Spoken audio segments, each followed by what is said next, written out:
Приветствую тебя на своем канале. Каждый человек, безусловно, задумывался о рождении и смерти Вселенной. Наверное, самый главный вопрос человечества – как все появилось? Что способствовало появлению всему тому, чему мы дали имя Вселенная? Поэтому сегодня давайте разберемся, по каким причинам мы никогда не сможем узнать, как все появилось, а тем более понять, как умрет Вселенная. Пожалуй, самая распространенная версия – теория Большого Взрыва. Эту гипотезу поддерживает самый большой процент ученых нашей планеты. Однако ни один ученый никогда не возьмет на себя стопроцентную ответственность, а тем более не сможет доказать, что действительно был взрыв. Не говоря уже о том, что было до Большого Взрыва. Однако это имеет очень важное значение, чтобы получить банальный ответ, как все появилось.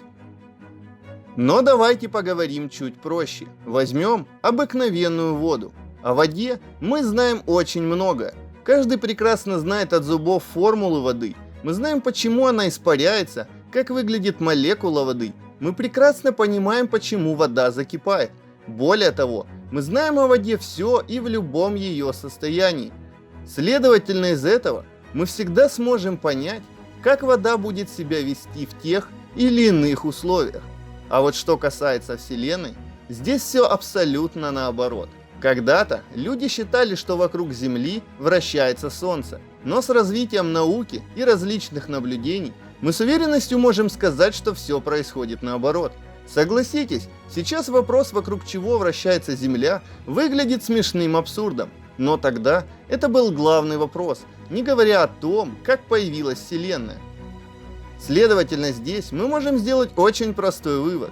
Чем больше мы имеем фактов, знаний об изучаемом объекте, тем больше мы можем рассказать о его прошлом и будущем.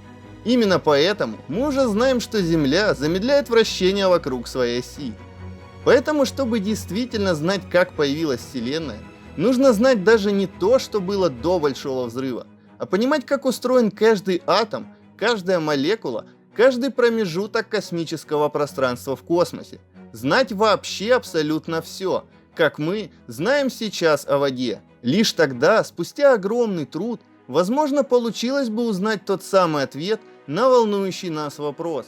Знать все обо всем, как наизусть алфавит родного языка. Но такие знания, к сожалению, мы никогда не получим. А гипотезы, к примеру, о Большом Взрыве, якобы породившим окружающий нас мир, или о том, что параллельно с нашей Вселенной могут существовать множество других, так и останутся недосказанными предположениями. К счастью, нам удается изучать звезды, галактики на расстоянии, отслеживать небесное движение астероидов, и это век великих технологий.